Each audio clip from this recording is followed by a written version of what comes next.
I built what I'm referring to lovingly as my DIY joystick. Effectively, it's 2 analog potentiometers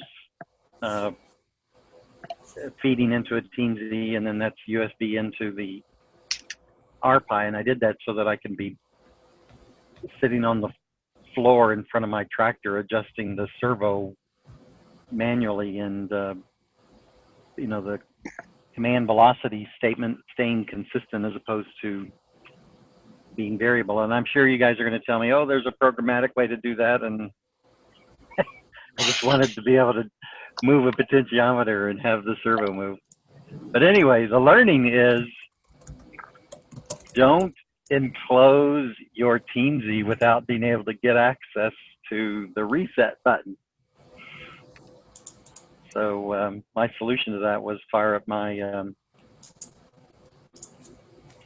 soldering iron and poke a hole in the side of my plastic box of my potentiometers. It's much funnier if you see the hole and the solder marks from punching a hole in the side of my DIY joystick. Well, my comment is, if you're going to sit on the floor when you're playing with the tractor, don't sit in front or behind it. Sit on one side, idea. So if it decides to move, it doesn't run over you. Yeah, you have less of a chance of being run over if you're not in front of it or behind it. And then the other thing is, if you put it up on jack stands or something, so if it does start, the wheels do start turning, it's not going to go anywhere anyway. Yes, it's definitely a safety moment. My tractor at the moment is on 2-ton jack stands, so. And it is one of those things that you don't think about it until after it's run over you and think, oh, gee, I should have put that up on jack stands. Actually, that triggers a question, though. When it's on jack stands, and I'm sure somebody knows about the transmission in it, only one wheel spins when I apply, pull on the transmission control arm. And that's because it has a mechanical differential in there, just like your car does. And if you had some way to apply friction to both wheels, then they'll both turn. So the one that's turning now, if you just apply a friction to it, then the other one will start turning. And if you apply enough to both of them at the same time, then they'll both turn basically at the same speed. But I can see if you're trying to get your speed off the 2 wheels. I know Matt was taking the average of the 2, which basically that's essentially what you would do. That's essentially what your differential does in real life. So the fact that one of them's spinning, one of them's not, well, the average of that is going to be what it thinks the speed should be anyway. So it seems like your speed should still come out the same way, even though just one of them's turning. And I was thinking through, I mean, in the car business, I think we call them dynamometers. I forgot the name of them. Where you actually put it on this physical device and it doesn't physically move, but the wheels spin and all of that energy is pushed into something else. It would be useful to have something like that for our robots. It would be useful, but you'd have to question, is it worth the trouble to try to go to the trouble to make one? Yeah, you're right. So many things to do and not enough time, or mostly not enough time. So that's where I'm at. Go ahead, I'm sorry. There's probably some clever way you could have like a board or something that rubs against the tires, and that way, apply friction to it to get them to both turn at the same speed. But again, whether that's worth the trouble, I don't know. It depends what you're trying to debug at the time. I can imagine an accident waiting to happen with that, at least the way that I would configure that.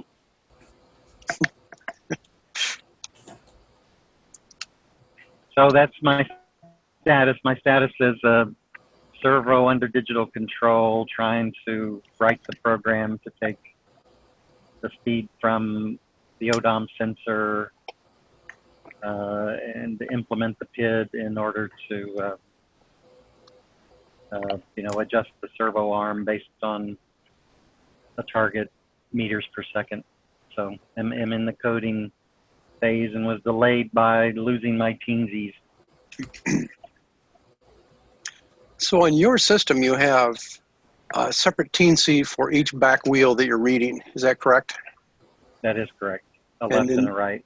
And then both of those feed over USB to your port, your hub, and then go into your Raspberry Pi. Yes, So, I mean so your Raspberry, it's reading both speeds then at that point. My thought was, what happens if one side is reporting values and the other side's not? You know, because somehow you're going to have to say subscribe to left wheel, subscribe to right wheel, and then take the values and do something with them.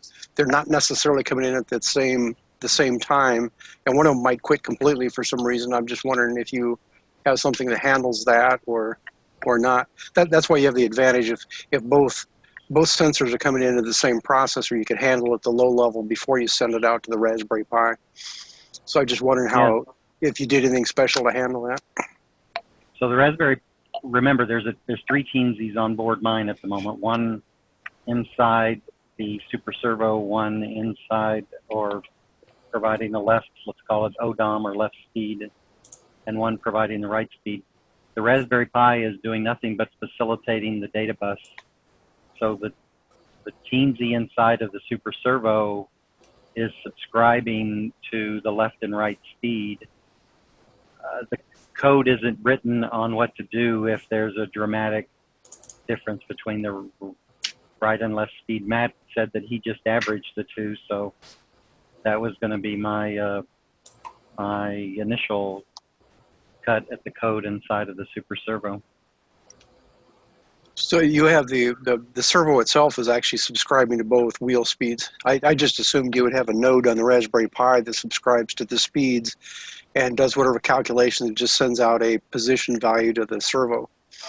So I hadn't considered that you would do what you just said you did. Yeah, it doesn't matter too much where you put it. It's just, you know, eventually these things have to be done.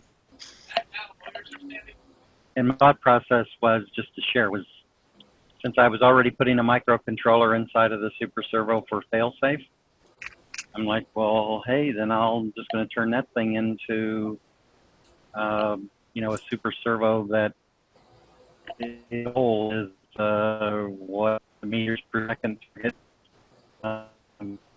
and it's due to a meters per second. Period. End of story. Most of that dropped out, but yeah, I caught what you were trying to say.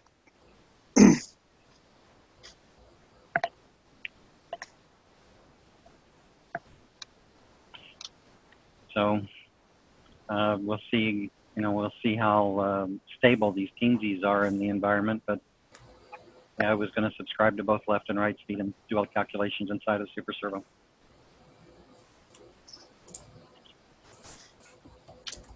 And my assumption somewhere along the way is it'll also subscribe to some sort of safety topic that says, hey, is everything still good? And as long as it's getting a heartbeat from the safety topic that everything's fine, it keeps, you know, delivering torque to the transmission to try to get it to the right meters per second.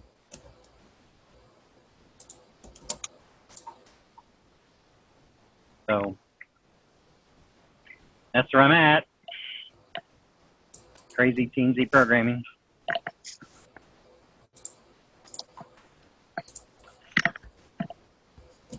So in my world, so what I've been doing, I went back to my mini tractor, and I think I mentioned before that I got my beacon flashing, but as soon as I'd start up my remote control, it would stop flashing. I didn't know why, so I was trying to track that down.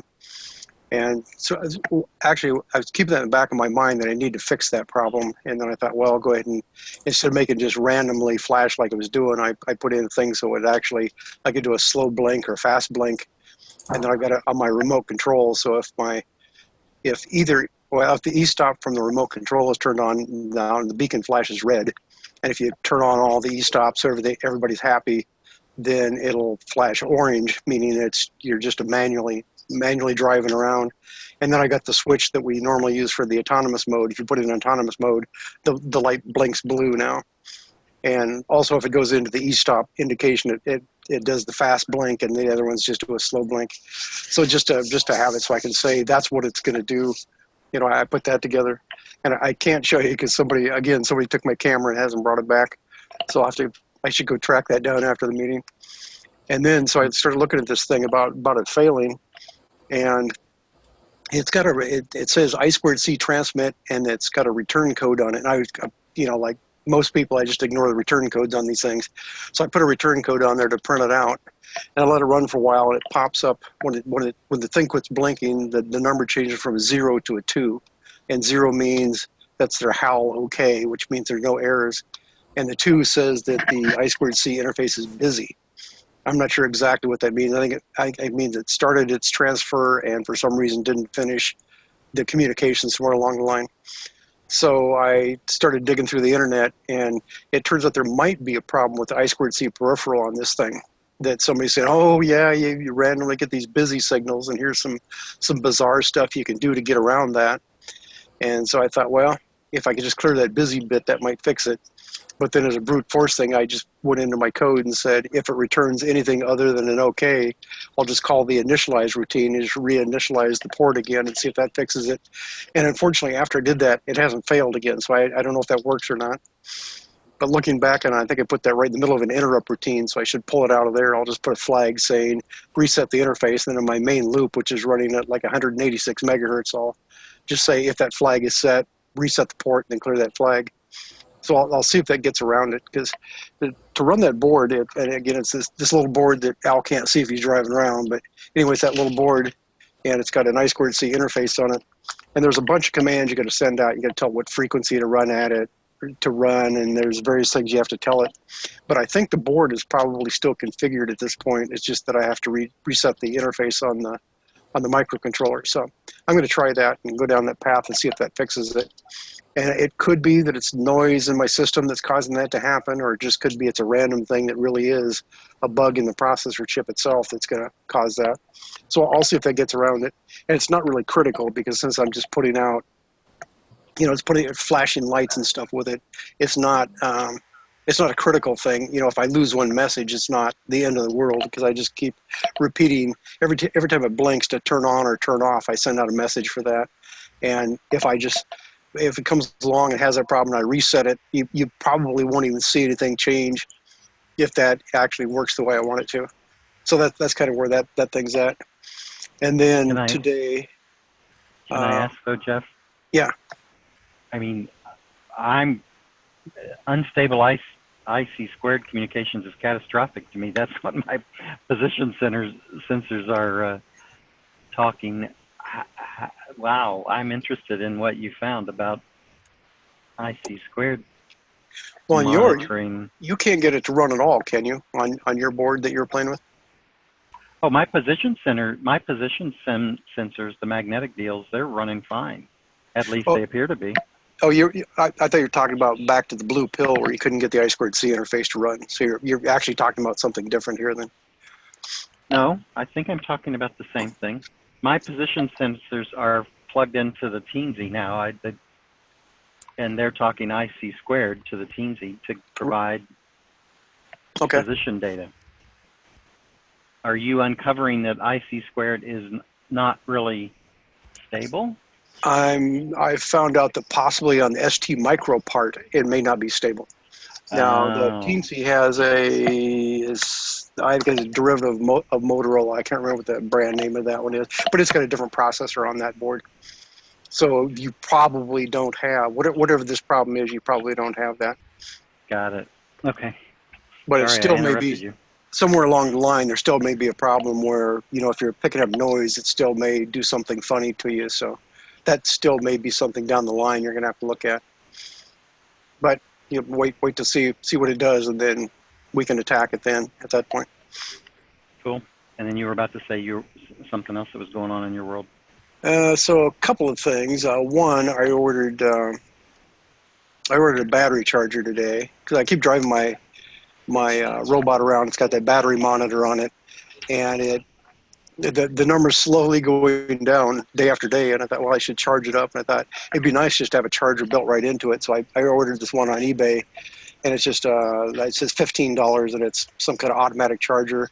It looks like it's about the size of the chargers that you put on your laptop, like HP and Dell type thing. And it's just got a couple numbers on the front that tells you the voltage and the current, and it claims to be some fancy multi-stage charger, so that may or may not fix my problem there. I'll just put it on, and I'd like to just wire it to the battery permanently, so that when I get done driving around, you just plug it back into an AC outlet and let it charge back up. So if I don't have any problems with that, that's where I'm going to go on that. And then the other thing, people were talking about sonars. No, the screen. No, not that one. This one. And this is from Ubiquity Robotics. This is their Loki robot, and they've got all these sonars they stuck on there. So they've got those cheap little. If you order from China, you can get these things for like $1 a piece for these sonars, and they've got a bunch of them put on because they're like something like a 15-degree beam coming out of these things. So what they did on the top, they've got 4 across the top, and then underneath in between they've got that sticking down. Then they got the more sonars. It looks like I got 3 more on. I don't know if this is considered the front or the back of this thing. And then on the other end, you can see they got one sticking straight out the side, and then some more going around to look out. So I was thinking, since I've got a bunch of those, I might just make up a board to make a fairly circular sonar pattern to put on the front of my thing that I'm working on right now. You could almost make a 3D map with all those sonars they have there. You could, but I don't. It's not going to be real accurate. It's more or less a obstacle detection to see if there's anything in the way, so you shouldn't run into it. But like everything else, different sensors are good for different things.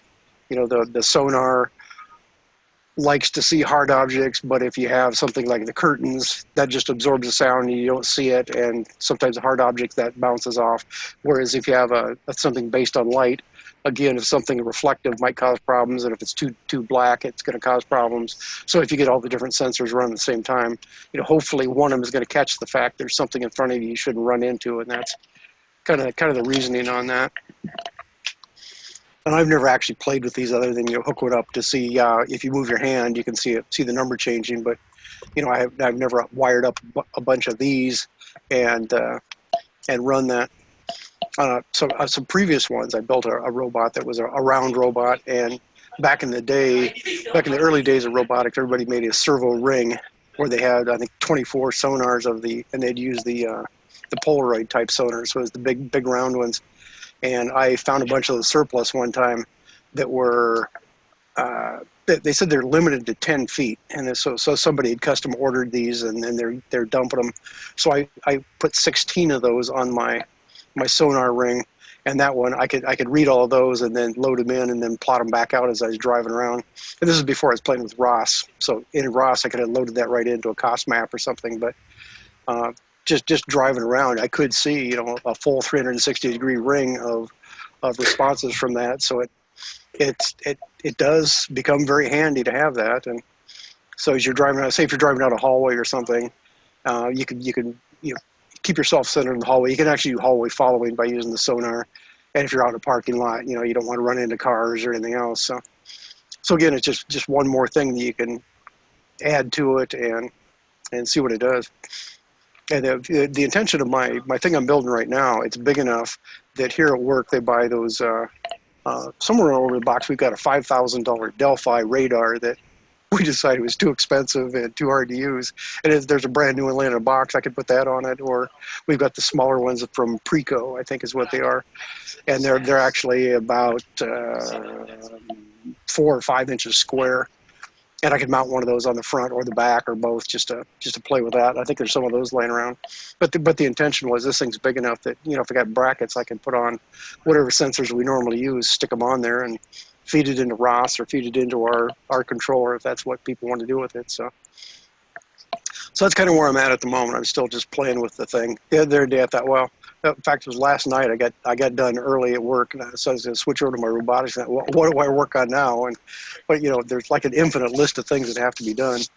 So that's really not that big a deal. It's just so everything you do leads to another problem. So I got my thing set up where from my remote control, I can flip the switches and the colors change on the beacon. But if I just turn the remote control off, the beacon still keeps flashing because there's no timeout saying I'm not receiving CAN messages. So I got to add yet another timer there. So I already had a timer in the remote control receiver that says if you're not receiving radio packets, then it times out and turns off the e-stop relay. But now I need one on the other microcontroller that says if I stop receiving CAN messages, then do whatever you need to do in that state, namely turn off the beacon, or I'll probably pick a different color and have it start flashing a different color just to indicate you're not talking to the outside world. So it says everything's powered up and ready to go, but we don't have communications. So every little thing you do, then you think, oh man, now that's a problem. And so right now, if I hit the e-stop on the remote, it starts flashing red on the beacon. But if I hit the other one, the physical one on the machine, it doesn't do anything because I need to have some way to sense that both switches or either switch has been activated to do that. So I'm thinking what I'll do is right now I've got the two automotive relays that are running off the e-stop circuit. So when you have both e-stop relays or both e-stop switches turned on, then it activates the relay for the main drive motor and the relay for the super servo. And then the intention was then coming off the other end of that string, I was going to have a driver transistor on both of them so the microcontroller can go out and individually turn off the main motor or turn off the super servo. Because like Matt was saying, you don't want the super servo powered up when you don't have signals coming out to it. So that would give me the ability to do that. So what I was going to do was I have the two main power relays. I'm going to put another relay in parallel to that, and then I can read that with the microcontroller to tell me if there's an e-stop condition. Because you need to know that, because if anybody hits an e-stop, you have to go back and tell Ross. You say, oh, if you're doing any autonomous stuff, you need to shut down and cancel that. So you need this feedback on all that. And I was thinking about that so there's like 3 or 4 ways I could sense that. Number one, the quickest way, just put a relay on there, and then I'm totally isolated, so I don't have to worry about 12 volts to 3.3 volt conversion or anything, because you're just reading a switch input. Or I could do a voltage divider and convert the 12 volts, which is going to range from anywhere from 10 volts up to 15 volts, depending on the charge of the battery. I have to run that down to something that the 3.3 volt input on the processor could understand. So you just have to pick the right voltage ratios to get that to come out right. Or I could use an opto-isolator. So the 12 volts drives through a resistor drives the LED of the opto-isolator. Now it's just current controlled and it doesn't care as the voltage runs up and down. So coming off the output of that, then I can read that with the microcontroller. And I had another way, just a simple transistor. So I just have a transistor inverter. So from the 12 volts through a resistor to the base of the transistor, we'll turn the transistor on and off, and then coming off the other side, it's just an open collector output, which I can read with the microcontroller. So there's like 4 different ways I could do that to convert, from the vehicle level power down to what my 3.3 volt inputs can read on my microcontroller. So as I say, it just leads, everything you do then leads to one more thing. I need to check that, or I need to switch this, or I need to do whatever. I need to put timeouts. And speaking of timeouts, so I was sitting here last night after I put my code in to reset my I2C if it gets an error. And I just sitting there, so I sat there for like half an hour and it wouldn't fail. And all of a sudden I heard the super servo go, rear, and I looked down and the wheels had turned all the way to the left, and just, spontaneously did that. And I grabbed my remote control, started wiggling the thing on there, and it was dead. So somehow my code crashed, and so the super servo responded by going all the way to the side, and nothing else is running. So that brings up the fact I need to look into the watchdog timer on my processor. So if the code gets lost or whatever, I don't even know what caused that. It could have been any number of things, but if I'd set up the watchdog timer, so if it loses its mind, that automatically resets the processor, and it would come right back up and run. So then that leads down another whole path. Well, what if you're driving along at, say, 2 meters per second and your processor resets? What do? Do you go back and try to maintain? Because one thing, as soon as it comes back up, and mine comes up, it doesn't have a bootloader, so it comes up within milliseconds, it's back in control again. So if you hit the reset button, it's back in control. I can read the speed off the back wheels, I can read the heading off the servo, and basically I could just pick up where I left off and keep right on going without anything. I should at least flash some lights so I know that happened, but that'd be one way to do it. Or you might want to have a situation where if it resets, the thing will actually shut down and come to a stop. And then you have to physically push a button or flip a switch or something to say, okay, go back to active mode now. So that's just more things that, as I say, just sitting here, that occurred to me that I need to do that because it did something stupid that I wasn't expecting. That's kind of like, don't sit in front of it because it might decide to run over you. So that's kind of why I brought up that thing earlier, that you don't know what they're going to do. Matt, have you ever had the controller inside of your servo freak out? Inside of the RC servo? No, Matt's got a fail-safe microcontroller inside of your super servo, right, Matt? Yep. Has that ever freaked out? It could. Yeah, it could for sure. It hasn't yet. Has not yet. I was just wondering how stable it was or how finicky or fragile it was. And that might go back to the fact that depending on how much electrical noise you got in the system, just at any time it could spontaneously either reset or jump off in the middle of nowhere and do something stupid. So that's something on all of these processors we should look into, the watchdog timer on these things and see what it takes to set those up, because that is, especially if it's essentially unattended, if it's driving, 100 feet away from you and it does something stupid, that one of the processors either resets on its own or needs to be reset. We should at least look down that line to decide what to do with it at that point. And I'm guessing any of these either have that built in automatically, or by a little playing around, you can probably figure out how to enable that. In yours or in Sohan's thinking on safety, do we have a ROS topic that we want to publish that, I'm going to use the word ATP, or authority to proceed, that publishes, hey, everything's good, you're okay to go? I haven't specifically thought about that, but that it's certainly something you can add to every controller you got in there. Just have it, if it thinks everything is okay, it could be putting that out, or the other way you could go, you could say if you have an error, you'll put up something saying, I just had an error. But, looking at a fail-safe situation, you're better off everything is saying, I'm okay, I'm okay, I'm okay. And if it quits saying that, it either says I've got a bad status or it quits saying that, then you could detect that somehow. Yeah, because as you were talking, Jeff, I was thinking the teensy inside of my super servo needs to be publishing a heart rate, right? That says, hey, everything's cool here. And if that's not, then I would want to, hit the kill switch, the electronic kill switch. Basically, yeah. So basically, any controller that you've got on there, you could do that same type of thing with it that says, decides if it's running okay or not, and if not, then as someone points out, you just have some background node that's watching all these things, and then based on that, you can decide. You can publish a topic saying we've got a problem, and then your system has to decide what to do with that. And the watchdog timer that you just put out, Matt, have you spent any time with this? I haven't.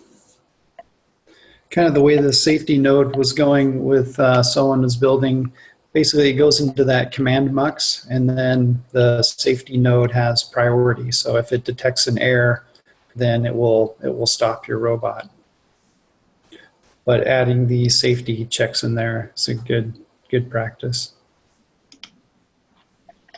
And this is one of those things that is something you always add after the fact, because it'll run just fine without doing any of this stuff. But then you run into situations where if you have a problem, it would be nice to have it automatically cover or to report something's going on. So it's So your vehicle will run just fine until you have a problem, and then you say, "Oh, I shouldn't have been sitting in front of the tractor."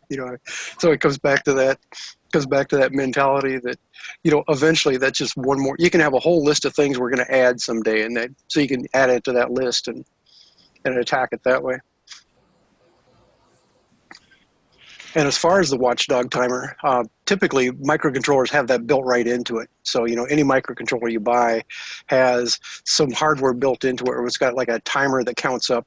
And then once you enable that, usually it's set up so once you enable it, you can't disable it. The only way to disable it is reset the processor and let it start over again. And that's a safety feature because you don't want something going out and saying, turn off my watchdog timer that's supposed to be keeping track of things. So the way this works is you have to keep resetting this thing, say, once a second or 100 times a second or whatever the appropriate amount is. So you look at your code and find somewhere in your code, like a main loop. And each time through the main loop, you go ahead and reset this thing. Otherwise, in the background, it keeps counting down until it hits 0. And what it does, it just pulls the reset line on the processor and resets the thing. And it may not, if you look at their Arduino stats or the Arduino documentation, it may not say that they have a function to do that. But if you look at the actual microcontroller on there, there's probably a way on any of these microcontrollers to enable that. So that's something, and again, depending on which ones we have. So on the Teensy 3.2, which has the non-ST micro part, again, I can't remember what the part is on that, but we could track down. I'm sure it's got that function built in, and we just have to figure out what the steps are to enable that. And then you just go into your Arduino code and say, go to this register, load this register, load this. And then once you do, then that's set up and running. So if you don't go out and repetitively poke the thing, it'll just reset your processor and start over. So it's really not that hard to add, and you'd have to think about the implications. What happens if it does reset? What do we do then? So that's just as I said before, you do one thing and it leads to other problems. That's another problem you might end up with, that you have to go track down what happens if it does reset when you weren't expecting it. Yeah, for me, I'm just thinking about it. On my RPi, I think I want to, well, first for the transmission Teensy to be publishing, hey, everything's good. And on the RPi to be listening to that. And if it doesn't get an everything's good signal, hey, if I don't have transmission control, I want the thing to shut down and to flash some LED that says, hey, transmission is not healthy. But that's just for me. Not having thought about it very much. And another thing that's good, if you have watchdog timers that randomly will shut the thing down, or you've got some other status you detected, it is always good to be able to somehow save the condition of what caused that, so you can come back later and, as you say, have LEDs or something that says, if this LED's on, that means my transmission controller processor had a problem, because that at least points you to it. Because otherwise you get to a situation where it's driving along, all of a sudden it just quits, you don't know why. So eventually you realize that you need to have some way to know, why did it quit? Something raised its hand and says, oh, we should stop. It's good if you keep track of what that was. And so you say, oh, well, you can look at the status and it says, I quit because we got a watchdog reset, or because we lost communication, or whatever. So it just points you in the right direction, so you don't waste several days trying to recreate that. Especially if it only happens once a week. You get to the point you're running it 8 hours a day, and once a week this will happen. That gets to be a real pain if you don't know why it quit. So then you have to say, well, you can put in some test code and then run it for another week until it quits. So that's just more things to put on your list of what to add someday. And so what you do is you push the priority up on those things. It gets higher on the list as they say, the more times it resets without you knowing, you put that higher on your list of how do we log that and track that. So it's just more playing around. Speaking of lists, I will because I get distracted easily, I try to write down literally like, what's my next step, and I put it in my mind. I put it in my and the milestone plan thing. But you're right. Every time you do something, you're like, oh, there's 3 more things I could do related to that. Anyway, speaking of which, now that I can show you my, where's my camera? Oh, cable, USB cable, DIY joystick, so that, you know, when I turn it, it stays there and it delivers a consistent message. And my super sophisticated way of getting to the reset button was burn a hole in the damn thing.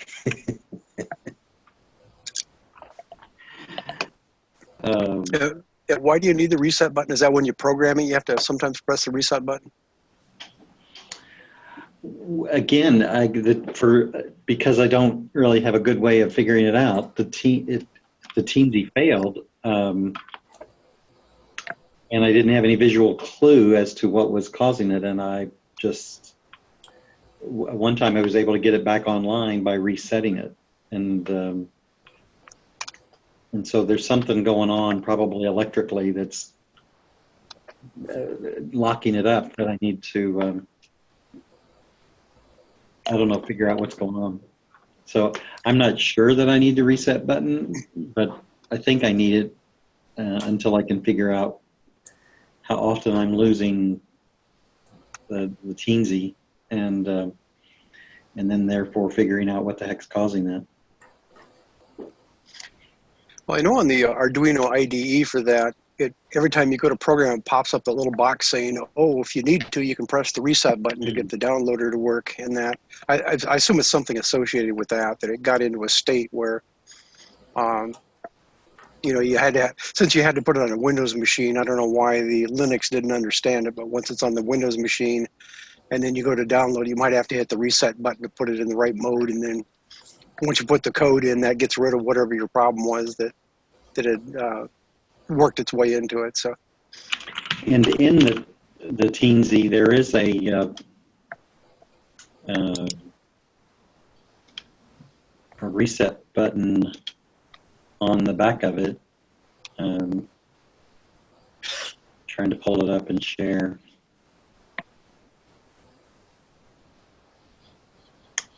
Share button, share button, share button. I mean, there is this, if you take this to ground, the blogs say it will reset. I don't know if it's a soft reset or a hard reset, but I think I'm going to learn,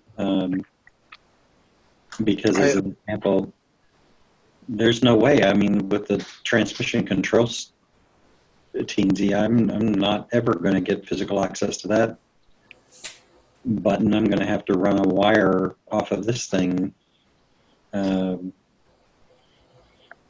order to make sure that I can do that, right? Because right now it will be a bad day when I have to remove my super servo just so I can reset that daggone teensy. I'm guessing that reset pin there is probably just connected right to the push button. So it's probably, you know, if you look at the schematic, it probably is just right across that. So externally, you could run it out and put a push button on the outside of your super servo to do that. Or just have the wires hanging out, and then you could have a plug you plug into that just got a push button, or you plug a jumper across or something. And I see Matt did post an article on using the watchdog timer on a teensy, so people can read through that and see if it makes sense or not. And then once it resets, you have to decide what do you want to do about it. Is it go right back to what it was doing, or how do you handle that? But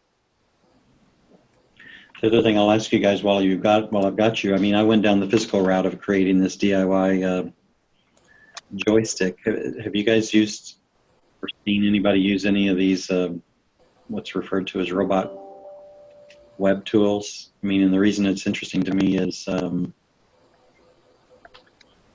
thinking, you know, why can't I use this to be, you know, a simple joystick and have a slider, a software-driven slider instead of an analog-driven slider.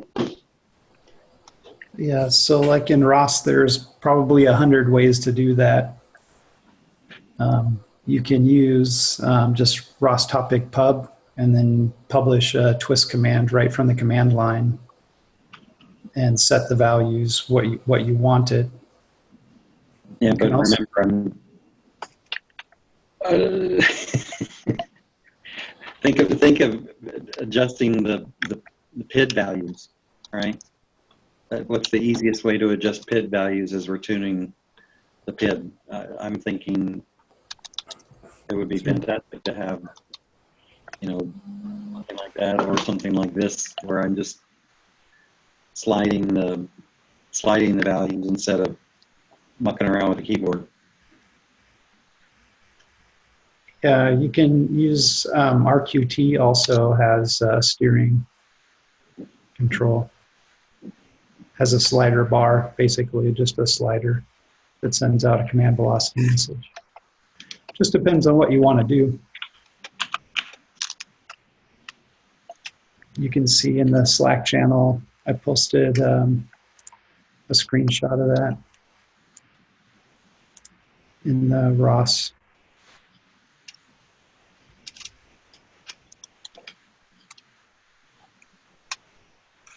So this robot web tools, is that basically just gives you little graphical tools you can put on your screen, and then that somehow connect that to ROS topics is what it's doing. So it's just a way to build control panels. Yeah, there's a ROS web bridge, and that's also already on the Ubiquity robotics image.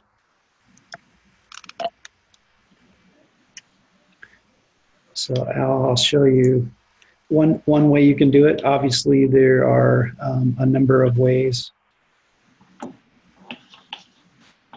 but you see the screen. Yep. So this is inside of RQT, and so you're talking about PID control. And one of the things that's nice is to have a visual feedback, like a plot. And so on the left-hand side, you can see robot steering, it's command velocity. And this is just a slider bar, or you can type in the value that you want. And so that changes your set point. And then what I do on the right-hand side, you can plot the values back from your sensor and the set point. And so you can start to understand what's happening with your robot. So this is a pretty simple setup with just plotting values and then setting your command velocity. Yeah, I'm probably a week or so away from needing to figure out how to use that. Is there a way with that you can say do programmable things where you can say I want to generate an acceleration curve without having to physically grab the sliders and move them around? Is there a way to do that? If you wanted to send in a sine wave, for example, from lock to lock, or a square wave or something like that, there's obviously you can just write a little Python script to publish those values, and then you have total control over what you want it to do. So those controls, you've got a slider on the screen, you can grab it and move it with your mouse, but is that also if it comes in as a topic, do the sliders move at the same time? Yes, like if you were to publish a command velocity, it would, let you know so what that point is. So that way you could have that control panel up and then have your little Python thing you were just talking about, and you start that and it would automatically move the sliders for you, which is basically doing the same. And so either one could be in control at that point, it seems like. Yep, loosely coupled. And it's RQT. All of that was RQT. Yeah, this is all built into RQT. RQT is powerful, has a lot of features. You definitely use it a ton. Dynamic reconfigure is the tool that's used to adjust parameters. For example, your PID parameters. So if you want to adjust values on a parameter server, you'd use dynamic reconfigure for tuning. And RQT is mean, it doesn't have to be physically running on, say, the master ROS node. It can be, I mean, it's going to listen and publish. It doesn't have to be the master. Yeah, so the way ROS works, it just needs to be connected. So you could have multiple machines as long as the machine that you're running can listen to topics, is connected to the master, then you can run RQT on that machine. And think of RQT as RViz. RViz lets you visualize all the ROS messages. And so RQT is the name of the program, but it also lets you plot, it lets you view images, lets you control your robot. There's many functions inside of RQT.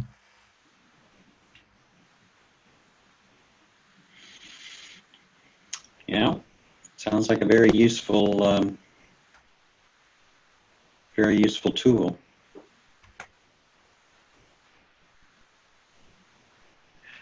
And so the robot works thing, as I looked at that a little bit, it seemed to be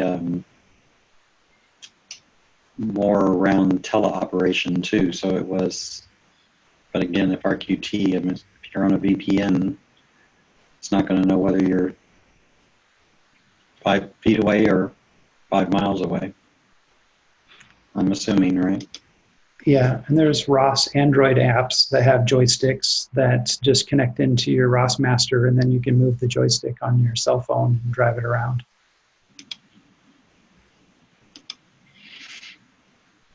Yeah. Good to know. Yeah. So even little things like those ROS Arduino tutorials are pretty useful just to understand how ROS connects into the TC and how do you communicate back and forth. And they have, for example, this sketch, this is just built in under the example. So you can go to Files, Examples, and then you'll have ROS lib. And then you can test out all of these example ROS nodes right on your Arduino. And so this is an example for the servo on how your Arduino can connect into ROS, and then it's listening to the servo topic. So it's just listening to a servo topic. It takes in the value from 0 to 180 and then moves your servo to that value. So this is just a little snippet of code if you want to play around with how do you read a topic that's being published by ROS and then control a servo. And then if you want to just publish a topic, so let's say that you have ROS core running on your laptop, you have this program running on your Arduino and your servo is wired up. Now you want to send in a value to the servo topic, you can just run this right from the command line, and will publish 45 value 45 to the servo topic, and then your Arduino will read it. So this is just an example, working through those Arduino examples, kind of show you how those interact with ROS. In that particular subscriber publisher, does it just publish it once, or does it keep publishing it? So this rostopic pub is a function from the command line, and then you can tell it the rate. So the -R10 is the rate. It'll publish at 10 hertz. And then you have to do what? Until you do a Control-C and stop it? Exactly. Yep. So these are just little quick tests, lightweight tests, but kind of shows you how everything works together. Very cool. Yeah, I mean, I'm trying to figure out the neutral position on and where all the friction was, or all the torque was off of the transmission was the issue du jour a few days ago. So now I've got that value and I know where my neutral position is. That's important. Yeah, we'll see if the teensy will stay alive and keep keep reporting it. So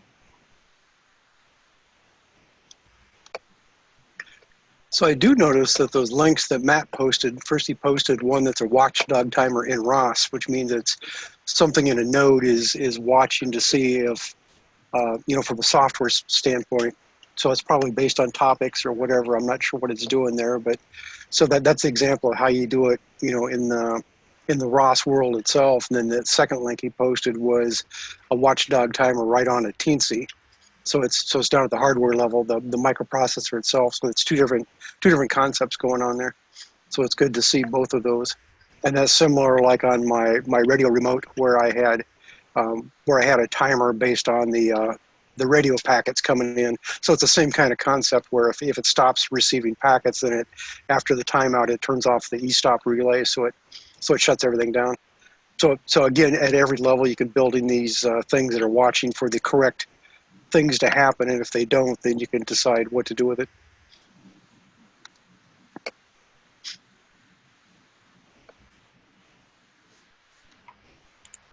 yeah, it looks very interesting. I'm just looking at the watchdog timer on the Teensy one. It looks And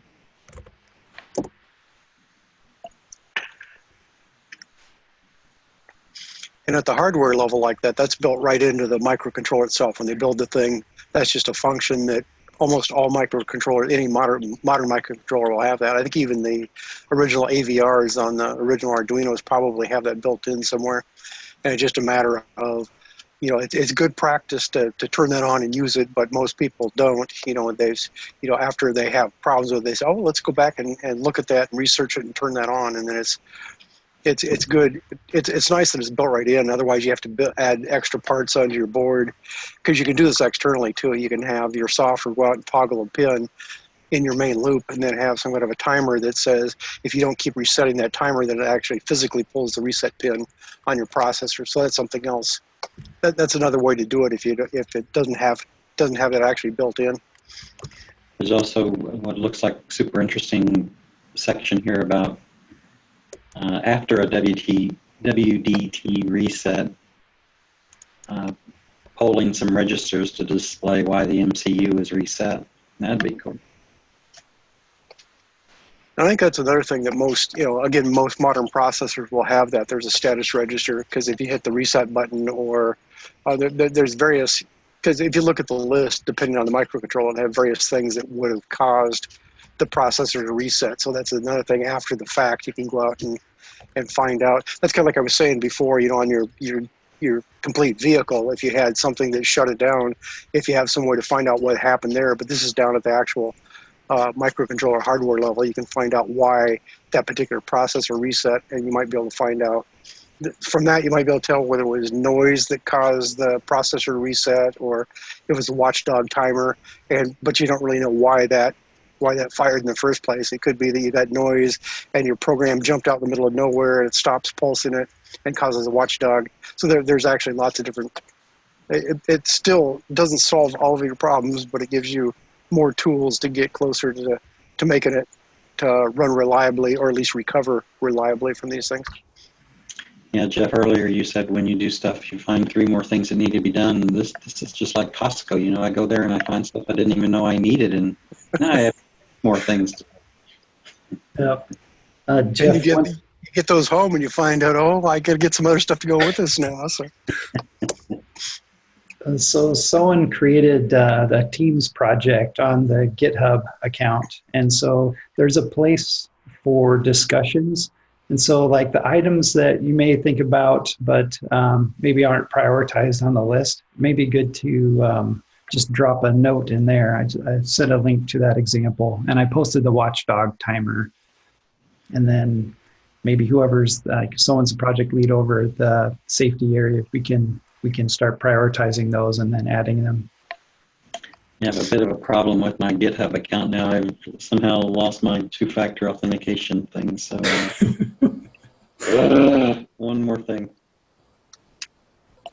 Yeah, I haven't really set up people for team leads, but I can change that. But it's just that no one has come up to me and told me to change that yet. So whoever wants to lead a team, just let me know, and I can definitely hand you over all the responsibilities.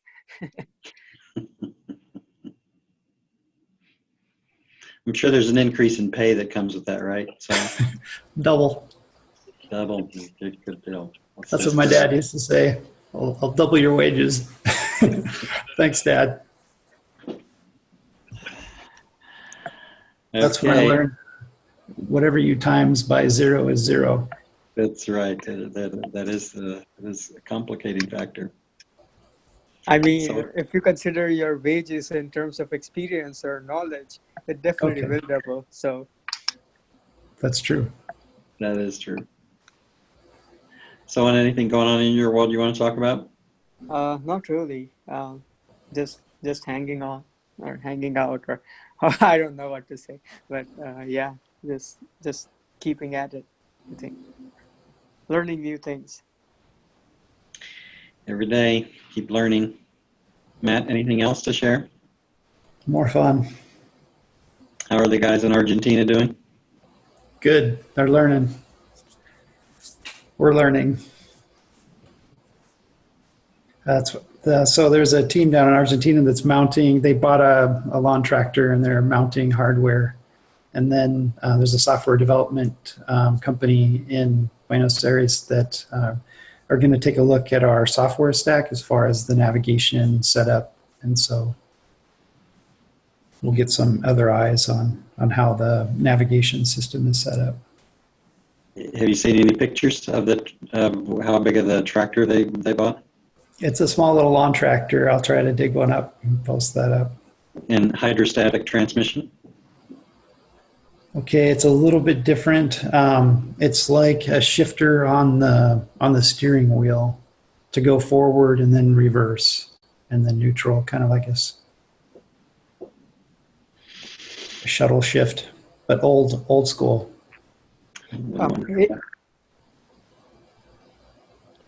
Matt, I had a question. Is the code updated on the GitHub for the lawn tractor? Because I know we changed a lot of things at the AgBot challenge, and I was wondering if that. I was wondering if I can, go in and add stuff to the simulation or something, or just make some contributions in code. Yes, okay, so that's, we're gonna, one of the suggestions was moving to move base flex. And so with move base, we can't send in a pre-planned path. And so if we switch to move base flex, then we can send in a pre-planned path or do dynamic planning. And so, but feel free to edit or make those changes, but there'll be some additional changes coming in on the simulator here shortly. I'm not aware of move base flex, but I'll look into it and see if I can just contribute something. Yeah, thanks for that. I don't think we've integrated your safety node into the master branch yet. No, we haven't. I'm still. I don't know. I just have doubts. Because the thing is, I've done the safety, but I added it to the simulation. But since then, a lot of things have changed. And I noticed there were differences between the simulation that I added the safety to and the simulation at the AgBot when I looked at the code base at that time. So I know there's some changes I'm expecting. So that's why I just haven't looked into that. So, and that's a part of a reason why I was asking about this question. If things are updated on the GitHub, then I can, maybe go back in and make some changes accordingly. So. Okay. I can send you an email when those updates are made. Yeah, no problem. And I mean, if you need any help in making those updates, I'll be happy to contribute as well. Okay. I know we're running late here, but we have two different simulations going, I think, and this is up for discussion, but like one for Al's use case of going up and down with a pre-planned path through his field. That's kind of one use case. And then the other use case is going through the orchard with the laser scans. And so I was thinking of just making 2 simulation launch files. So like maybe we'll have a launch file for an orchard and then a launch file for area coverage in a field. How does that sound? Um, uh, okay. Yeah. So would that mean that we'll have the capability to navigate in both ways on both machines, or both different use cases for both machines? Yeah, there would be 2 launch files then. Like one launch file would sort of be like an area coverage where we can test out the planner for going through an open field for hay or mowing. And then another one going through an orchard or like obstacle detection and things like that, laser scan. Right.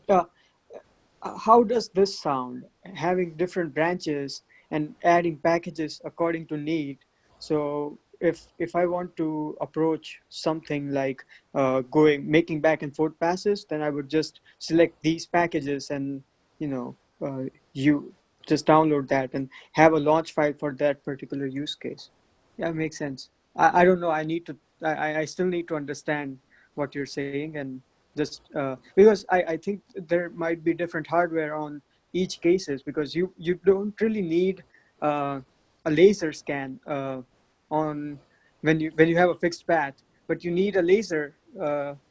So you need laser drivers, and you need everything on there, like to run that node on the laser machine. So that's why I was thinking, if we don't need laser messages on one machine, then why have that on there? So yeah, I don't know. I don't know the answer to that, but whatever you think is appropriate. That's a good point. Yeah, there's more thinking to be done on that end to organize things.